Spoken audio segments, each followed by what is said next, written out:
El tema que me motiva a desarrollar en esta jornada académica es la unión de hecho y la familia en la Constitución peruana. Habría muchos temas que desarrollar, obviamente hemos restringido algunos tópicos en relación al tema que nos vamos a abordar esta noche, que dicho sea de paso es parte integrante de del trabajo de investigación para mi última maestría que estoy desarrollando sobre la unión de hecho, ¿no? Es pertinente, ¿no?, dejar planteado cuáles son los conceptos de la unión de hecho a efectos de poder adentrarnos en cuál es el pronunciamiento y la línea jurisprudencial que sobre uniones de hecho como expresiones de familia ha ido desarrollando el Tribunal Constitucional peruano. Nosotros tenemos un reconocimiento normativo constitucional de la unión de hecho con nuestra Carta Constitucional de 1979, en la cual se señalaba claramente, por primera vez,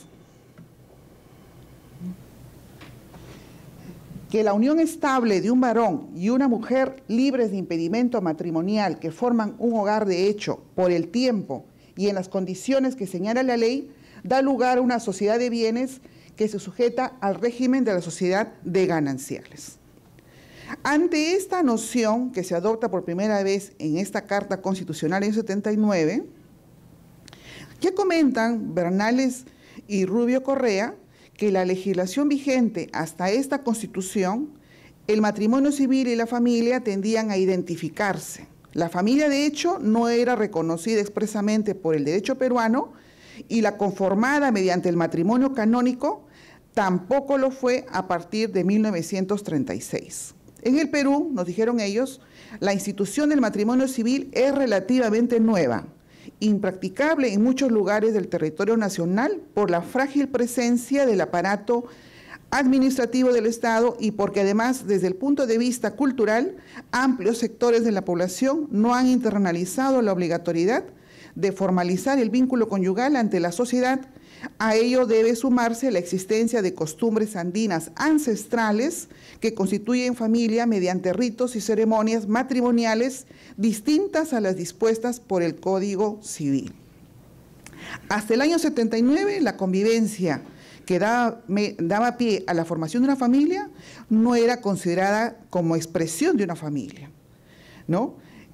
Usualmente las parejas convivían en el Perú, pero no generaban ningún tipo de lazo formal entre ellos, ni de carácter personal, ni de contenido económico.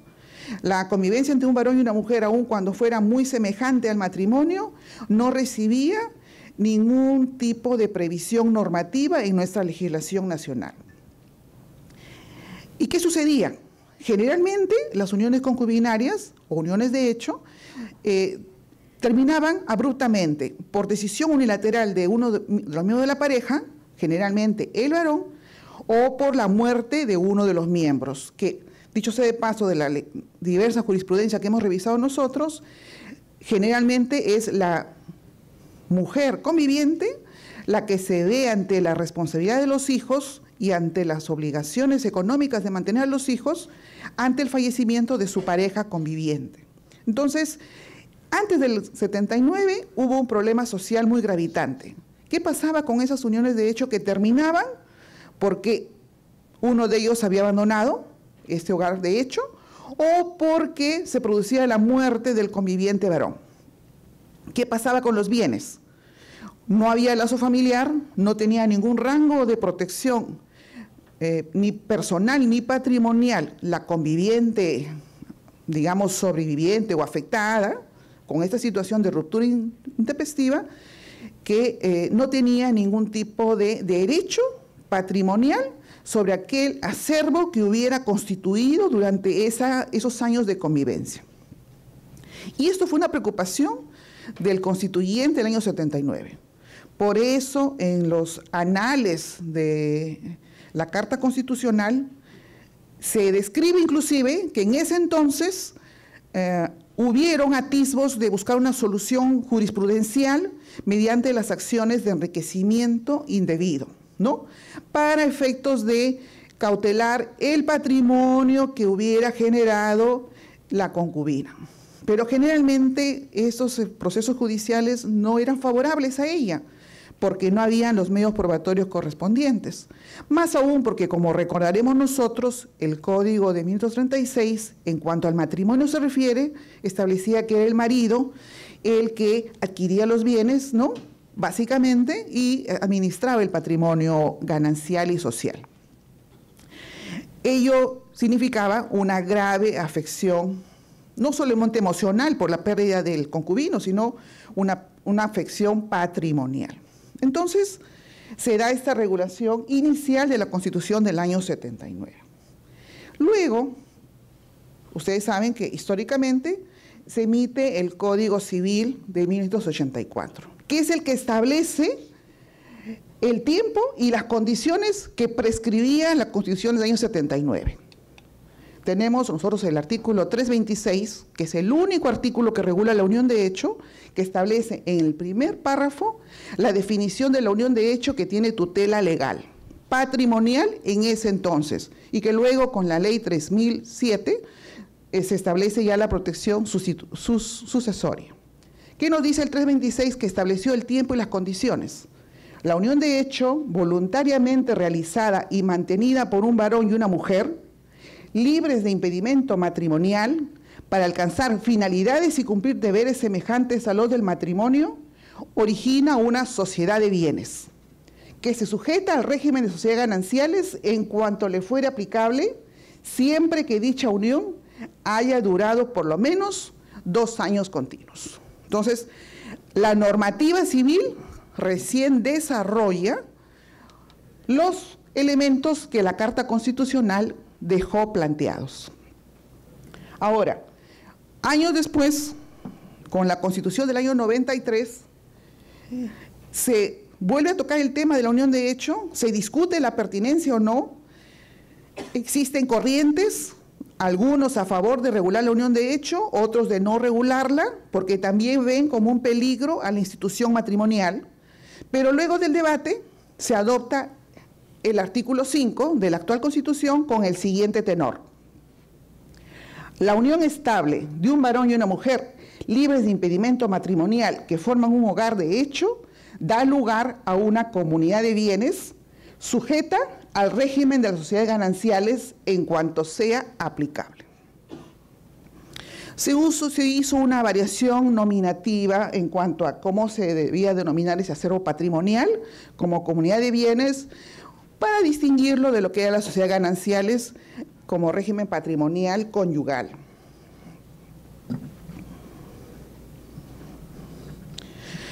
¿Qué hacía el legislador o el legislador constitucional del año 93? Pues regular una figura que socialmente existe, donde se puede reconocer la vida en común de un varón y una mujer que, sin contraer matrimonio, porque voluntariamente no han deseado hacerlo, conviven en un hogar común, tienen propósitos semejantes al matrimonio, a tal punto que los vecinos, la sociedad, los testigos de esta relación, lo ven como si fuera un compromiso, como si fuera un matrimonio, como coloquialmente se dice el esposo, la señora, ¿no? Entonces, estas realidades el constituyente no las dejó de tener en cuenta, lo cual en suma también revela un reconocimiento a una forma de familia, ¿no?, que merece una tutela. Hasta entonces, del 79 al 93, estamos hablando de una tutela patrimonial, porque tal como lo señala el primer párrafo del artículo 326,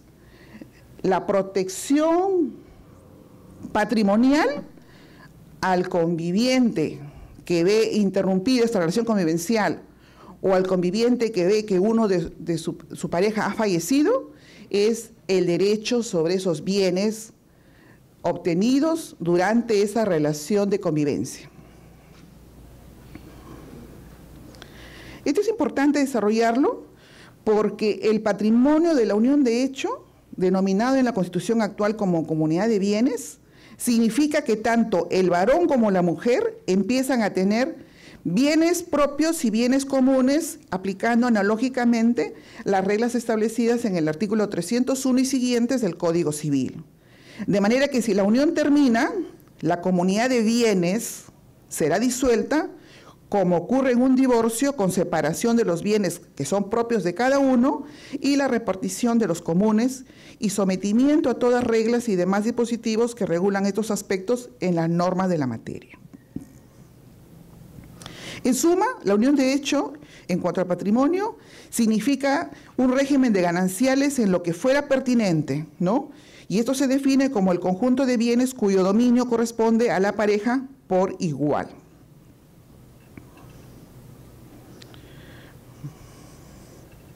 Este patrimonio que se constituye durante la vida en común de la unión estable entre los concubinos es un patrimonio que por voluntad del constituyente pertenece a la unión de hecho. Aquí, por remisión a estas dos normas constitucionales, la comunidad de bienes que surge durante la vigencia de esta unión de hecho se rige por las normas de las sociedades gananciales del Código Civil de forma supletoria. Ante ello nos preguntamos, ¿ello podría llevarnos a pensar que existe una equiparación de la unión de hecho con el matrimonio? Nosotros no lo creemos así, pues de haber ocurrido ello en la mente del constituyente, se hubiera regulado expresamente y claramente en la normativa constitucional. Lo que sucede es que el constituyente ha utilizado una remisión de aplicación de las normas civiles sobre sociedades gananciales que tiene una clara distinción entre cuáles son los bienes propios y los bienes sociales. Distinción que resulta útil para diferenciar lo que es el patrimonio propio y el patrimonio personal de cada concubino, frente a los bienes que se adquieren durante esta relación convivencial. Ahora, trataré el segundo punto, que es la finalidad tuitiva de la regulación de la unión de hecho en nuestra Constitución. Es importante tomar en cuenta la distinción entre unión de hecho y matrimonio. No se debe confundir con el término de familia, pues el matrimonio es un elemento, como los otros, generador de una familia. Mientras el concubinato, o unión de hecho o convivencia, aquella relación entre un hombre y una mujer que hacen vida en común sin que hayan celebrado matrimonio, que no tengan impedimento legal previo en este caso, la Constitución protege los derechos y deberes que surgen de esta unión.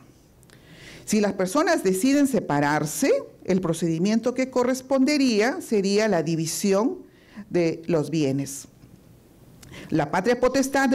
en relación a los hijos, en cuanto a la tutela y la custodia, será aplicable tal cual, ¿no?, se aplican en cuanto a la regulación tuitiva familiar en el Código Civil. Ya Cornejo Chávez, en su oportunidad, manifiesta la preocupación si el legislador quería que se extinguiera esta realidad social del concubinato. Y Cornejo Chávez, con la docencia y la maestría que le caracterizaba, pues